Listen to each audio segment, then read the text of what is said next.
Vamos com o Rafa, direto do Rio de Janeiro, então, trazendo, enfim, esse momento, é que falar momento turbulento do Vasco, parece que a gente está em looping, né? Mas então dessa roda de loucura... Segundo episódio, mais um episódio dessa série que parece que tem o mesmo enredo, Rafa. Exatamente, Mari, Bruno, Mari e Donan, é uma história repetida, né? Parece que o Vasco não sai desse looping e a associação constante entre a instituição e a crise no futebol é uma coisa inevitável, né? Álvaro Pacheco, que foi o segundo técnico com menos jogos no comando do Vasco no século XXI. Menos dias, na verdade, né? Menos jogos, né? 4 partidas, e o segundo com menos dias. Só perde para o Celso Rotti, em 2010, que ficou 26 dias, ele completou 30 como técnico do Vasco. Uma das razões pelas quais o Pedro Martins vai continuar mais algum tempo trabalhando no Vasco, diretor executivo, é exatamente resolver essa equação envolvendo o pagamento do que o Álvaro Pacheco tem direito a receber, algo em torno de 6 milhões de reais, que seria o equivalente aos salários dele até o final deste ano. E uma outra situação que justifica a permanência do dirigente envolve o Felipe Coutinho, jogador que está há algum tempo conversando com o Pedrinho para poder alinhar uma volta ao Vasco da Gama, clube que o revelou, e as situações, apesar desse momento ruim do Vasco em campo, elas estão caminhando no viés bem positivo e há uma grande expectativa aqui no Vasco que a qualquer momento o Pedrinho possa anunciar a chegada do Felipe Coutinho. O time vai ser comandado amanhã na partida contra o São Paulo, pela 11ª rodada do Campeonato Brasileiro, pelo Rafael Paiva, que é o técnico do Sub-20, mais uma vez atuando como interino. O jogo será aqui em São Januário, às 9h30 da noite, e ainda tem ingressos à venda. O torcedor do Vasco não está efetivamente mobilizado para essa partida. E uma outra informação, a Polícia Militar, o Batalhão Especial de Policiamento em Estádios, o BEP, hoje pela manhã, ele liberou a utilização de São Januário para um clássico carioca no Campeonato Brasileiro. O jogo entre Vasco e Botafogo marcado para o sábado, dia 29, em princípio às 7h da noite. Havia a possibilidade dessa partida ser transferida para Brasília. O Vasco é o mandante, mas com essa autorização, hoje à tarde, o clube deve encaminhar à CBF um ofício que confirma a realização de Vasco e Botafogo aqui em São Januário, meus amigos. Ô Rafa, você volta já para a gente ter exatamente uma conversa sobre esse Z4 do Campeonato Brasileiro, tá? Eu quero ouvi-los. Ontem a gente conversou, né, Mari, sobre a situação do Álvaro. Eu vou passar primeiro, então, pro Donan, que não estava aqui, sobre essa demissão e se era... Enfim, o tempo é muito curto, mas era inevitável, era o caminho a ser tomado. O recado pro mercado é o pior possível, né? Você contrata um técnico, tira o Álvaro Pacheco depois do melhor trabalho da carreira dele, em Portugal, Vitória de Guimarães, traz esse técnico e, após 4 jogos, ele é demitido. O recado é o pior possível. Mas eu acho que era o único caminho a ser seguido.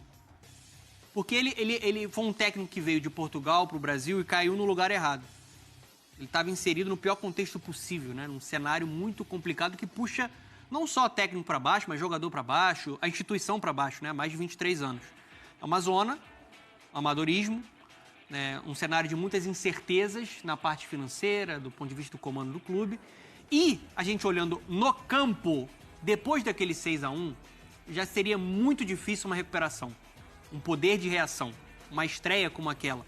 Para mim, a pior derrota em um jogo, que eu digo, da história do Vasco. Estou falando sobre rebaixamento. Um jogo contra o seu principal rival, um 6-1 ficou até barato.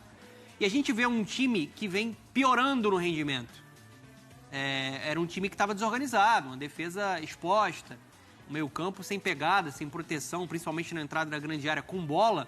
Um jogo muito pobre, sim, um elenco muito limitado, mas um jogo que você não viu que não avançava. E eu não consegui ver uma construção de vínculo do Álvaro com um grupo de jogadores.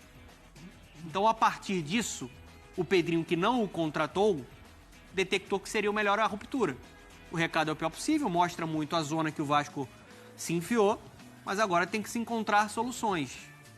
E o Pedrinho vai ter muito trabalho pela frente, porque é a parte financeira, a parte administrativa, é um clube que está sem diversos profissionais importantes, que não estão mais no cargo. Não tem CEO, não tem CFO, não tem agora o diretor... Técnico. Não tem técnico. Agora o Pedro Martins saindo de uma função para outra. Ele vai reconstruir, né, o departamento. E aí, quando tudo tá bagunçado, Mari, você, mesmo que o trabalho que seja ali para achar alguma solução, você piora tudo. Então o Álvaro veio, ficou um mês, 6 milhões para pagar a multa do cara.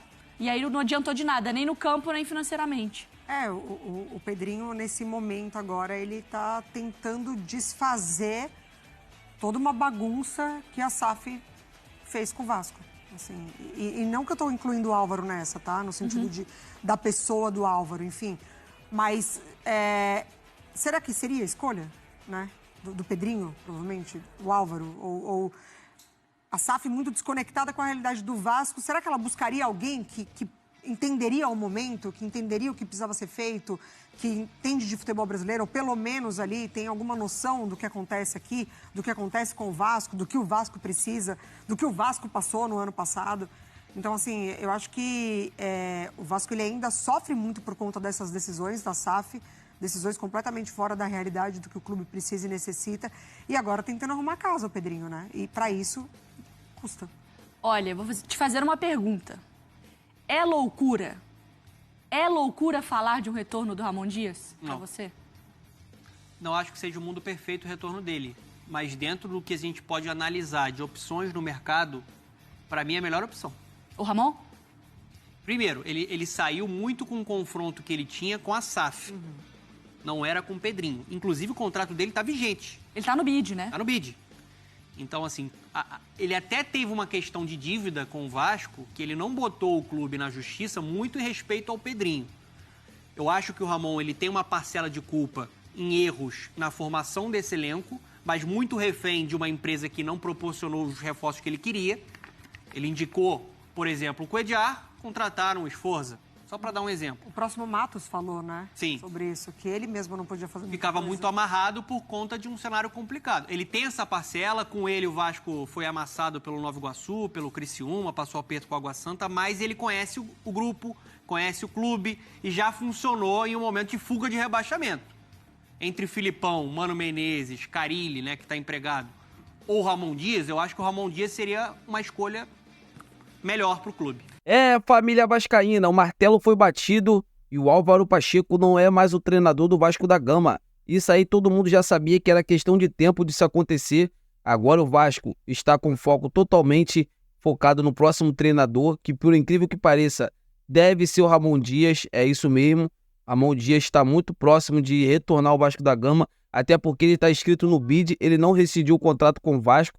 E assim, pelo respeito que ele tem ao Pedrinho, há uma imensa expectativa dele retornar ao Vasco da Gama. E aí, galera, o que vocês acham sobre essa saída do Álvaro Pacheco e sobre esse retorno do técnico Ramon Dias? Deixa aqui nos comentários para a gente estar debatendo sobre esse grande assunto. E agora eu quero trazer para vocês uma excelente notícia. O Vasco estaria interessado em André Ramalho, zagueiro do PSV. Aos 32 anos, o zagueiro André Ramalho, cogitado no Gigante da Colina, tem contrato com o time holandês se encerrando no fim de junho. É isso mesmo, o jogador do PSV foi sondado pelo Cruz Maltino para ser jogador do clube a partir do mês que vem. As informações são do jornalista Lucas Pedrosa do SBT. O contrato do zagueiro de 32 anos com o PSV se encerra no fim de junho e até o momento não houve nenhuma conversa para uma possível renovação. Com isso, o Vasco já entrou em contato com o André para tentar sua contratação após o fim de seu vínculo com o clube holandês. Na primeira consulta, o Cruz Maltino entendeu as condições do defensor e a tendência é que a primeira oferta deve ser feita já nos próximos dias. E aí, galera, vocês acham que esse André Ramalho seria uma boa para assumir o Vasco agora nesse exato momento? Seria um zagueiro de muita qualidade? Deixa nos comentários para a gente estar debatendo sobre esse grande assunto também.